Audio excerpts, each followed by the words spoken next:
Dan RadioStyle. Hope everybody out there is having themselves a great day. The observer affects everything. Of course it does. Hugely so. But it's kind of, I've been, I don't want to say beating a dead horse because I think this is, all these topics are kind of fun. And I get in my little modes. For any of you that watch me on any regular basis, you know I get in topics sometimes, or themes maybe get played out for a few days because it's just the thing of the day. And this one really has been a lot on my mind lately, just this whole concept, how this plays out, how it interacts in our lives, how it interacts in my life. That's certainly where it starts from. But really, it's the whole observer, like paying attention to what is happening. It makes a difference, affects things. It can make a difference in a right way and a wrong way, up way, down way. Now, I say right and wrong in the sense of I'm speaking as you for the second, right? Like I'm trying to accomplish a relationship with my specific person. And I keep thinking it's impossible. Like, that's not the right way. That's not right. Stop doing that, and you will, let's get you in a different direction. So, right and wrong relative to what you're trying to accomplish. So, a lot of us have, and this is me too, especially me. I'm very much a thinker, very inside my mind. There's that part of us that asks those tough questions. Friends even do it too when you talk to them. That asks those tough questions, like we're telling ourselves affirmations or afformations, right? And you're telling yourself all this stuff, and you're trying to get yourself in line. You're trying to get yourself to believe it, but that question keeps popping up. It's like, yeah, but you don't have that right now, or oh, it's not really like that right now, or they're not really talking about you right now. And you're like, no, but they love me, and they're like, yeah, they're not even thinking of you. And you're like, but no, but they love me. Like I know I am loved by, right? It's that nagging voice that's inside us sometimes that says things that, one, just can be very mean. And that's like self-love, by the way. When there's that, when the voice in our head is not being as nice as it should be, first off, it's never your higher self. Higher self will never, ever say anything but love. You will feel love. You will experience love. It will come from that loving place. The ego, lower self portion of ourselves is, wow, ruthless sometimes. So it's kind of how it plays out. So a lot of us are paying attention to where now. We're looking at it. We're thinking about it. Here's where it is right now. I don't have what it is that I'm looking for. This must not be working. So I want a small mind shift, and I'm trying to see if I can speak to it from this kind of angle. I thought this was kind of cool how I came up with this. Ow, right? I know. I don't know where that came from. Anyway, it's the difference between the creator and the observer. And to take it the one step further, I think the observer breaks into a couple places, couple angles, couple paths. And there's a good path and a bad path, as I was saying, relative to what you're trying to do. So let me step back a second. I've said it, right? Let's talk about it. So the difference between the creator and the observer. In my mind, the creator is the part of us when we choose to focus on something, when we do some sort of imaginal work, when we do any sort of imaginal, like putting ourselves in, living in the end, all the different techniques, right? We're doing some active technique to try to create or put that energy out there, create that vibe, knowing that that's going to manifest into that reality. That's the creator, because you're taking your focus and you're giving it a task, and it does that task merrily. And then as soon as it's done doing that task, if you don't give it another task, it will become an observer. And it will start to, like mine, it's almost like commentary sometimes, starts doing play-by-play. There's always little bits of noise going on in the old mind. That's why when I meditate, I definitely have to think about the breath, because that's like the only way I can and if thoughts go, I'm like, yeah, but I'm still thinking of breathing. Bite me. Your thoughts didn't catch me, right? So anyway, it is how it is. But that observer portion of us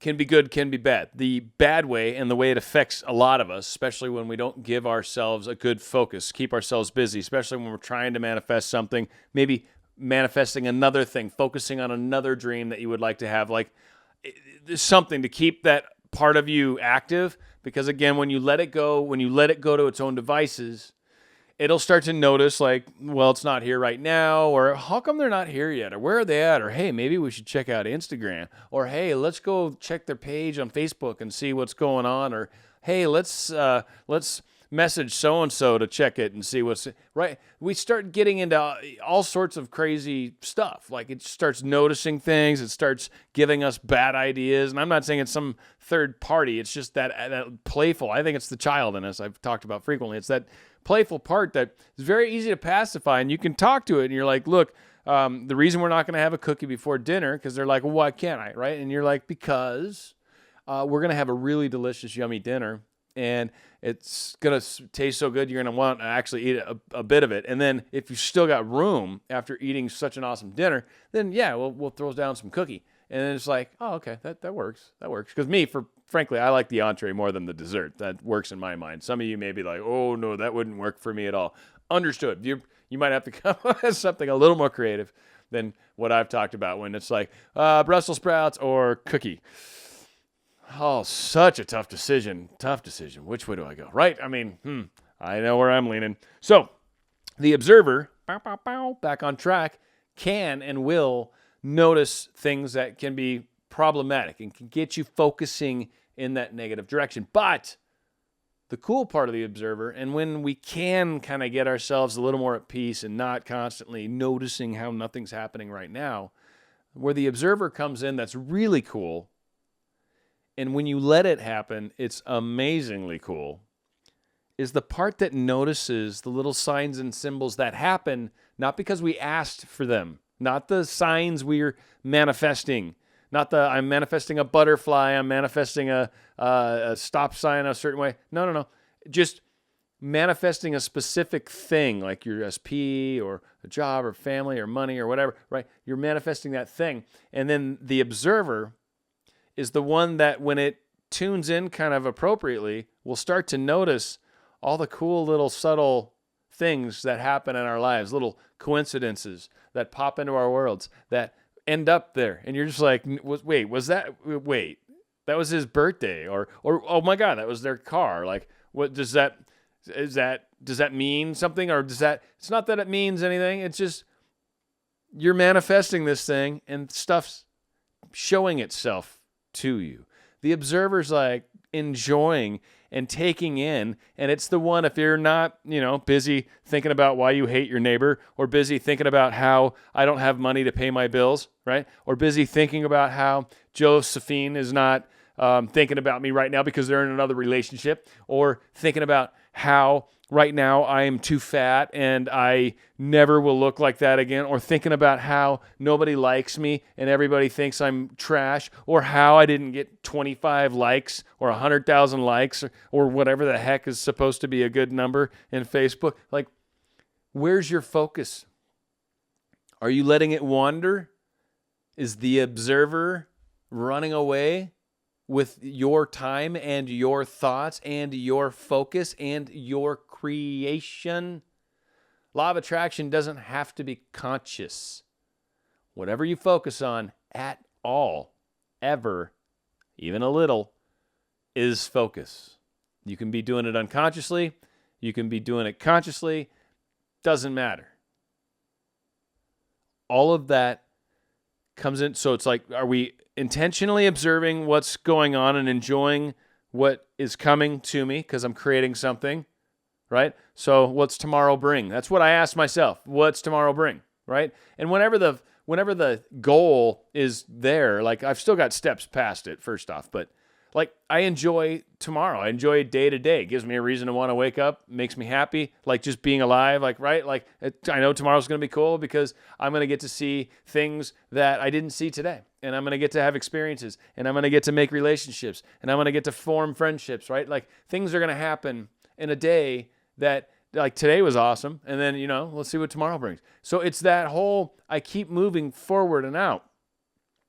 So if we can get ourselves off of focusing too rigidly, or letting our focus wander on gosh knows what, let's understand, one, how we're behaving, what's going on, but understand that focus is what creates. And if you're wandering off and having focused time that is slowing down your manifestation, and you're wondering why I keep doing all this work, what are you doing when you're like wandered off?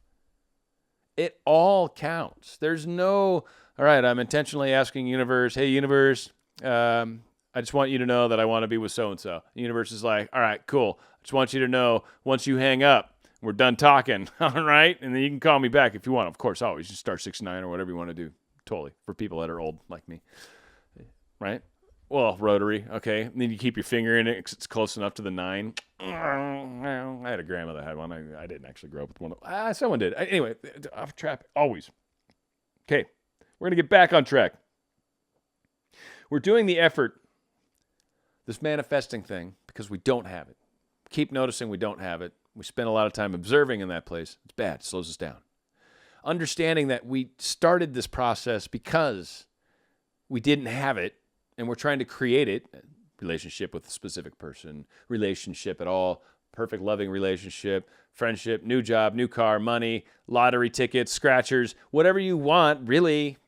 Imagine it. Make it so. All that stuff counts. How do I do? You imagine it. You imagine I'm scratching off. Oh my God, I had 3 777s. Oh, right? If that's your thing, then go at it, man. You'll win some stuff, and you're probably not going to get rich doing it. I'll tell you that. But you will get what you're manifesting. I promise. It's pretty funny. I've done it, but it happens in interesting ways. That's how you'll learn. You'll learn. But it's good. So of course we're trying to create things. Don't get lost on the fact that I don't have it. It's okay. It's happening. And when there's a person involved, they've certainly got a part to play. They've got reasons for why they're where they're at in their lives. And you've got things that you're learning, growing, understanding as well, right? So there's 2 sides to this. You're putting the effort towards it. It is happening. If we let the observer part of us look out towards that and say, all right, because this is coming, and let's see what the day brings. And you will experience things. You will have daily, hourly, whatever experiences that will be like, oh, that is totally a coincidence towards what I'm manifesting. And the big picture manifesting. I don't mean manifesting signs.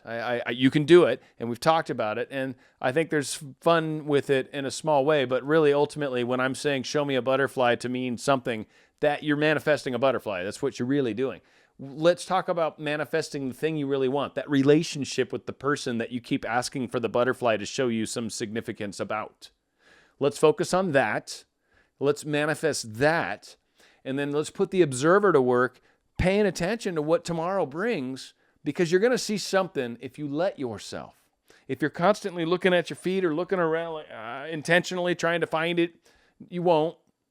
But like a shooting star, for those of you that have seen it, shooting stars are awesome because you'll be like looking over here, and then all of a sudden you'll be like, you won't know why. All of a sudden your mind, your higher self, like, go over here. You're like, huh? Suddenly, phew, right? Like, what? Like, if I would not have looked in that exact location at that exact second, then who knows? You'll see it, is my point. It'll happen. Let it happen. Observe it happening. Put your observer kind of more in that receptive mode. Open it up like a satellite dish, right? Like, put it more in that receptive mode rather than the, I don't have it right now, or, oh, I wonder what so-and-so's doing. I think Johnny's not being very nice to me. Like, again, all these things create energy, create focus, create more of whatever it is you're thinking about. And if it's some humdrum thing, then there's more humdrum coming in your life. And if it's some angry thing, there's more anger coming in your life. If it's some sort of like loving thing, well, there's more of that, right? Like, what do you want more of your life? If we try to understand that our focus is getting us there, we're going to go so much further in this game. So the one thing that I think I want to close off with is there's 2 ways that I think we notice things like right now, right? This moment, right? There is noticing how something is not here right now, how they're not here right now, how I don't have it right now, how I'm not a millionaire right now, whatever, right? There's that focus of right now. Or there's, hey, today this thing happened, or hey, today I found some money on the ground, or hey, today so-and-so actually texted me out of the blue, or hey, today I actually saw this car that was the same color and same make and model of theirs, and it's a really weird kind of car, I actually had to look inside. I was like, holy crap, I thought they were going to be in there. So noticing how it's unfolding. You can look at how something is missing, or you can notice how it's unfolding. And I really think it's a mindset difference. And I think for a lot of us that aren't seeing it unfolding, I don't think it's because you're not seeing it unfold. I think you're still seeing how it's not present. Looking out and going, this is happening. I'm creating this. This is like my energy, my thought on this, because we've all done it small scale. That's like rule number one. Rule number one, make small things happen, manifest finding odd things or certain colors or green lights, certain parking places. Like there's a lot of, have someone give you a water bottle. Like there's a lot of things you can manifest that are pretty easy. And we'll prove it to you. Like, and you can do them a few times even, right? Like over and over for that matter. Like I get a lot of green lights and I really believe it. And it's funny is how often it happens. It makes me laugh. It's like, it happens a lot. So are we noticing it unfolding, or are we noticing that there's an absence of it? But I know it must be unfolding, right? Like followed up with the thought. That's not noticing it unfolding. That's noticing its absence. And then you doing an affirmation to try to make it an unfolding thought, but it wasn't. Look at what the thought was. Don't try to undo the thought and then look at it. No. What was the initial? Because the thing that's punching out is the part of you that needs the hug, right? Like whatever that is, because you do it when you start working through some of this crap, you get to a point where it does get easier, lighter, smoother, less turbulent, more chill in your life, right? It just works out that way. So there's something to having these things pop out, deal with them, love them, hug them, figure it out. They kind of go away. You get healed. A lot of people talk about how can we make a lot of the mind chatter go away? How can we make some of these things go away? It's like you kind of gotta love it. You can't make something go away by pushing it away or pushing it aside or trying to avoid it. You can only make something go away by really looking at it, acknowledging it, and accepting it, and then saying, "But I choose to walk without you," right? Like that's how you make it go away. You embrace it. You love it. You accept it for who it is. So notice it unfolding. Somehow I figure those tie together. And then try to steer away from the noticing of the absence. That's all. I guess that's where that tie-in was. Hopefully this helps. I don't know. I think this is a cool topic. Hard to talk about, but if it's a switch. I notice it's not there and I make up some affirmation or something to fix it. Versus, I saw something today that was pretty cool, or I saw something a day ago that was pretty cool, and I'm like, I know more stuff's coming, so I'm looking for it. Like, it's a different mindset, and one of them is far more accepting of the magic that's happening to you versus the other one that's far more distrusting, and that's really the part. It's like I've talked about the manifestation point, or whatever the heck it's called, intention point. The place between the mind and the heart. That has to be aligned. That has to be. You've got to have those two things aligned, or you're going to have a hard time creating the thing you're manifesting. So, like I said, I'm on this crusade this week. Anyway, hopefully this makes a difference. Happy Friday to those of you that it's still technically Friday. And and for those of you that it's already Saturday, well, hey, it's Saturday. It's a great day. Can't get too grumpy about that. Anyways, I appreciate all of you. Thank you. If you guys like what I've got going on, please subscribe if you haven't, certainly. And also, leave comments. Get in there and talk about some of the things that you think are, if this makes sense to you, if there's some sort of way you can share your version of the story and be like, hey, that's kind of what happened with me. Try not to be too wordy. I think a lot of people tend to look and go, whoa, that's a lot of words, right? So try to keep it, short and concise, but throw some comments in there, likes, thumbs up, shares, all that great stuff. If you enjoy supporting my channel, I appreciate that immensely. So you guys are the best. You're the only reason I'm really doing this. Otherwise, I'm sitting here talking to a camera screen. Hi. So that's how that works. Thanks, guys. Great videos coming your way. Throw some ideas in the topics, the comments as well, if you like them. And it's always good. And I like to think of our area as kind of a community, right? So people are in there reading comments often, and they'll even comment on people's comments. Like everyone wants to kind of help, and it's been a really kind of cool experience. So be a part of it. Play with some of these people. They're very fun. It's a fun sandbox. Come play in my sandbox. So hopefully all of you enjoy that. Thank you so much. And again, more interesting videos coming your way soon.